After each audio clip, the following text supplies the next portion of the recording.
I've worked as a public defender in Houston at the Harris County Public Defender's Office, and I'm in the Felony Trial Division.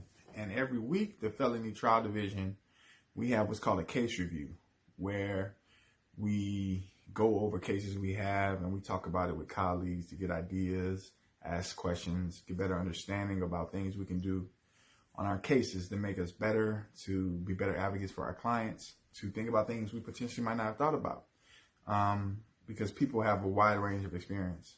And today, one of my colleagues said something that I want to talk about here. The discussion came up about whether a client feels comfortable telling his or her attorney if they actually did, in fact, commit the crime in which they're charged with, right? Like, are they going to be honest and tell their attorney whether they did it for real or not, right? And there's different schools of thoughts on that. There's some attorneys who I know who don't ask that question. That's not a question that they ever ask, right?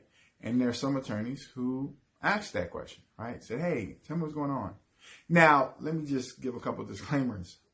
The most important one is a client and attorney's relationship is protected by attorney-client privilege.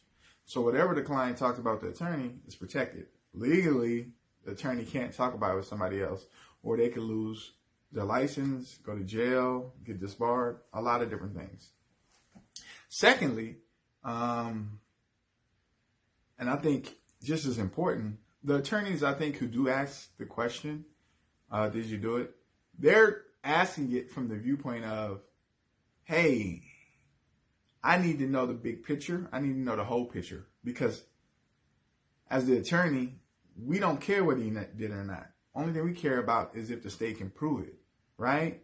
And if you tell me the full story, I can analyze the case better and have all of the information, and I can advise you better based off that information, right? I think a lot of it has to go to relationship building and the client not feeling comfortable, not knowing the attorney, not trusting the attorney. So they're guarded, right? And some people, let's just be honest, they lie to themselves, right? They lie to themselves. So they're definitely not going to be honest with another person.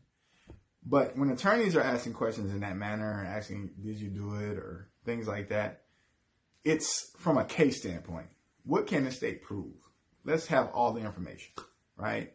But I think it's important for people who aren't attorneys, who aren't familiar with this type of law, who don't operate in this world, to understand there's reasons why. It's not that attorneys just out there being nosy. It's way beyond that. It's because they're trying to be an advocate. They're trying to protect their client. They're trying to do their job, right?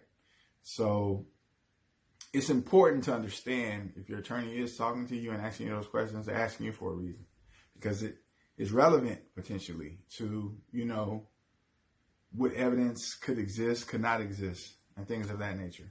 So I think that's just an important topic I wanted to discuss briefly, that I just don't think a lot of people understand or necessarily think about or even know,